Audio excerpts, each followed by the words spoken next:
Барлықтарыңа сәлем. Бүгінгі менің влогыма қош келдіңіздер. Бүгінгі влог сондай школьный Рамазан айындағы өте күшті влог болмақ. Сол себептен бірге болыңыздар. Ал біз бастаймыз.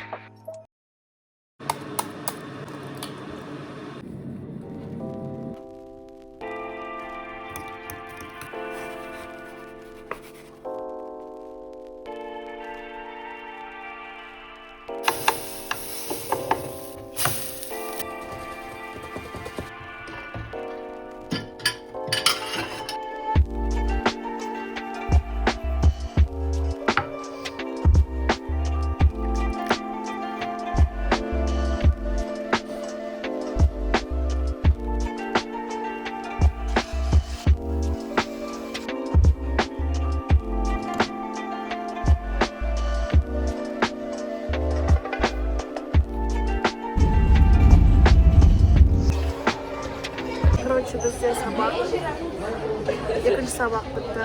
Мені мектепте адамдар танып жатыр, и это очень круто. Мысалы қазір жанында отырған орыстар мені танып тұр, типа мен оны ютубтан көргенмін деген сияқты. Осы мектепте бастауышта оқитын оқырмандарым келіп суретке түсіп алғанбыз. Так что егер 62-де оқитын болсаңыздар, онда подходите.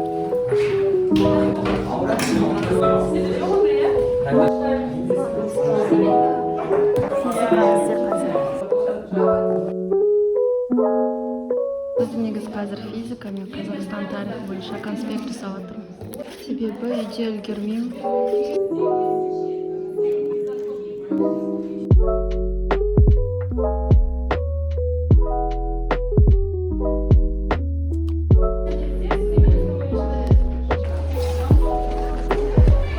Бізде бүгін 5-ақ сабақ қана болдық. Бір сабақ отмена болды. This is my outfit of the day. Короче, бізде қазір сабақ, біз болса сабақты прогуливать етіп жүрміз. Ешкімге айтып қоймаңыздар, тек қана сіздер білесіздер. Бізде қазір соңғы 5-ші сабақ. Короче, мен қазір үйге келдім. Енді қазір сіздерге енді көп болмаса да өз екеу ғана жаңағы алған киімдерін көрсеткім келіп тұр. Себебі маған кәдімгідей ұнайды. Осы топты алдым, маған прям ұнап қалды түсі де. Негізінде жанында қою тоқ розовый болған, и осы розовый болған. И осындай джинсы, менде как раз осындай сұр джинсы болмаған. Джинсыларым көп емес, негізінде это нормально. Қыздың гардеробында сол 5 түсте джинсы болу керек. Менде 4 джинсы болған еді, 5-шісі пайда болды. Енді құдай қаласа 6-шысын жоспарлап жүрмін деп. Осы ғана заттарды алдым. Енді мен қазір не істеймін? Мен қазір енді тамақ істеуім керек. Ертерек тамақ істеп, кешке біз қыздармен бірге ифтарға барамыз. Еще қараңыздар, біздің қабырғаны көрдіңіздер ме? Кәдімгідей аппақ болып, таза, күшті болып тұр ғой. Оған дейін өздеріңіз байқаған болсаңыздар, андай бір басқаша еді. Ал қазір дұрысталдық, ремонт жасадық. Сол себептен ремонт туралы видеоны міндетті түрде көріңіздер. Кәдімгідей күшті, барынша тырысқан жайым бар сол кезде. Кстати, мен еще сіздерге айтқан болатынмын, алдағы влогтарда, алдағы Алиэкспресс видеода егер көрмеген болсаңыздар, көрсеңіздер болады. Біраз нәрсе заказ берген болатынмын. Еще мен сумка заказ берген. Алдағы влогтарда мен сумка келіп жатса көрсетем деп сіздерге айтқам, өте берген. Бірақ та мен ол сумканы сол күйі келген жоқ, келетін түрі да жоқ, себебі уже 2-3 ай болды келмей, ары-бері сөйтіп задержка болғалы. Сол себептен мен оны отменить еттім заказды, ақшамды қайтарып алдым. Сол себептен егер де сондай жағдайлар болып жатса, негізі ақшаны қайтарып алуға болады. Мен қазір басымды жуым керек, өйткені менің басым өте қатты майланып кетті. Мен шашым прям өте қалың ғой, кәдімгідей. Шашымды өсірген маған өте ыңғайсыз, сол себептен де шашым қырқып тастағым келеді. Естеріңізде болса, осы күзде, жазда мен длинам осындай болды ғой. Сондай длина хочу. Көреміз, егер алдағы уақытта шашымды қырқып тастап жатсам, таңғалмаңыздар.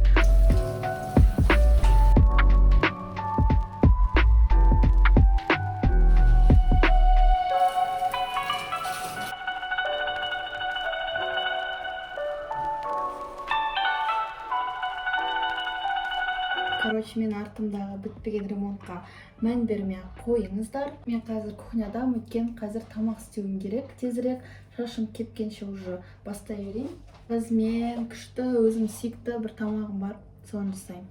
Бүгін кешкі асқа осындай лапша гнездо жасаймын. Кәдімгідей жақсы көремін, осылай тефтелімен.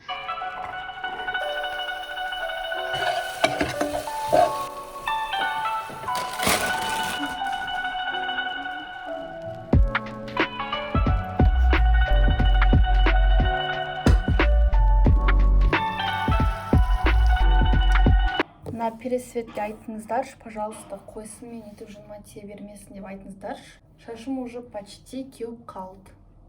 Пересвет маған футболкаңды ауыстыршы деді ғой, сол себептен де ақ футболканы ауыстырды.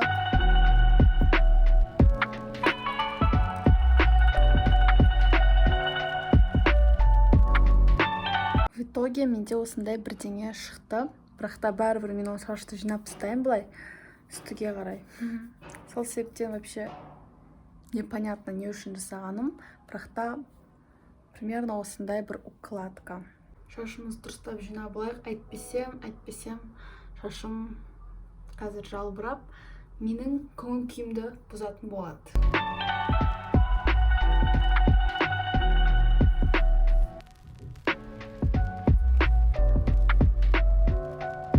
Короче, осылай бола береді деп ойлаймын. Ештеңе етпедім, бәрі жақсы. Енді біз макияж жасауымыз қажет. Мен макияжсыз да әдемімін, бірақ та бәрібір де бояну қажетпіз. Өйткені бұл тағдырдың қалауы сол болып тұрса, солай болуы керек деп мен есептеймін. Не дедім? Жалпы мен қалай боянатым туралы білгілеріңіз келсе, алдағы видеода мен бір емес бірнеше идеялар көрсеткен болатынмын. Сол себептен көріңіздер, макияж туралы күшті видеом бар.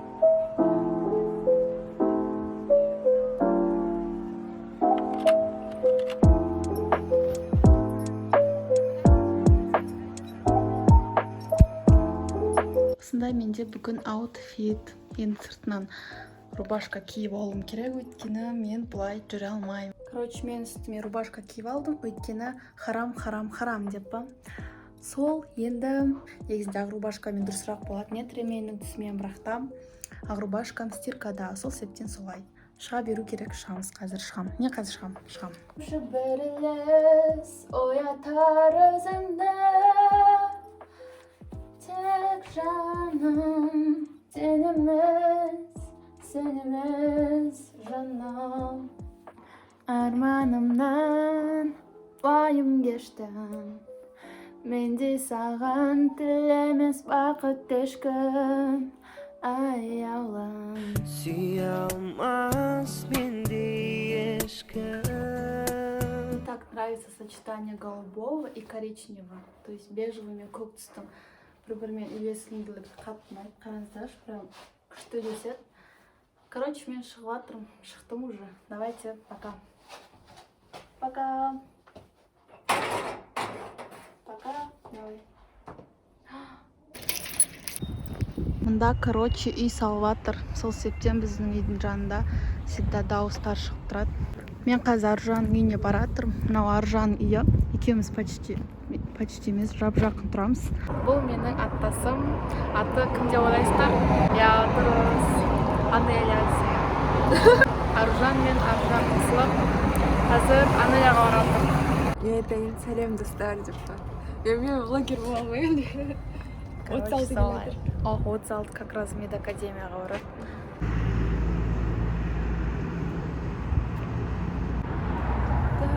Анелямен де кездестік. Енді біз қазір қайда баратырық? Сендер сөйлеңдер. Біз паркке баратыр. Басқа не айтамыз деп па? Сол паркке баратырық дегенде бір мың сөз қалдырып айтып. Біз қазір автобусқа отырып, жаяу жүріп, саябаққа бара жатырмыз. Одан кейін ауызашарға барамыз, одан кейін ауызашарға барамыз, одан кейін тамақ ішуге барамыз деген қалай кетті. Оцените образ Аружана. Оцените образ Анели. Жақын тұрсаңдаршы, танымайтын адам сияқты деп. Менің құрбыларым қандай әдемі деп, мен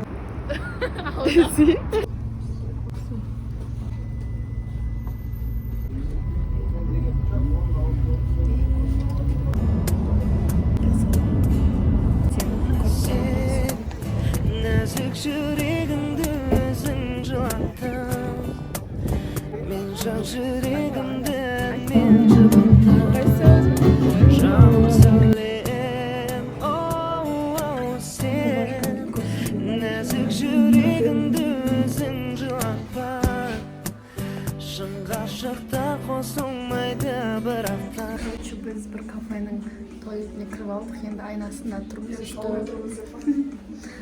сол енді қазір біз парктамыз, 8:30-ға дейін осы жерде жүреміз, сосын 8:30-да аузымызды ашамыз, сосын үйге қайтамыз. Өте ұзын қарындаш үшін саған көп рахмет. Короче, біз қазір парк аттракционға келдік. Осы жерде 1 сағат жүре тұрамыз. А еще пофоткаемся. Так что біздің инстаграмға өтіңіздер. Мы для вас делаем контент. Себебі сиқыр көп бәрі расында түсініп ал, сөзініп ал, ұғынып ал, қабылдап ал, ұғынып ал. Бұл жолы айтқым келеді дәл. Мекерлеген бойымнан алыстамай сондықтан жанымда қал, сен уайымдама.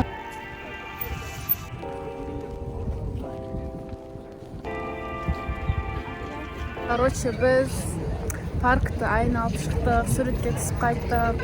Енді сағат 8 болды, 8:30-ға. Азашарға жарты сағат қалды. Енді біз қазір кафеге баратыр, кафеге. Осы ланч-шоуға келу үшін жаяу келдік қой, ана парктан.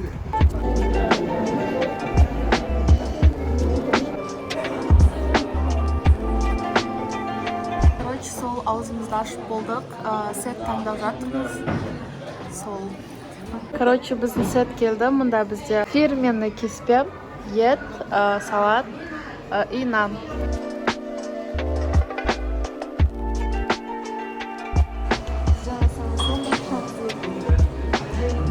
Короче, все болды. Тамағымыз жеп болдық.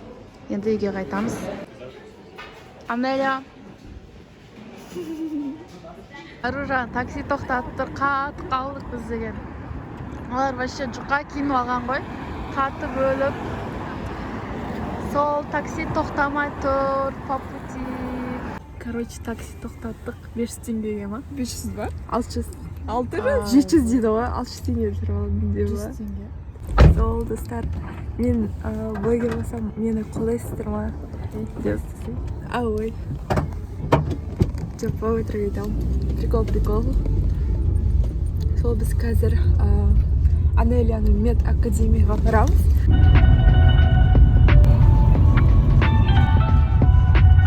Аржан екеуміз үйге барамыз. Аржан, сен қазір үйге барып не істейсің? Қазір дәл осы сәтте мені қалдыр. Сендім көпелде ару ғашық жан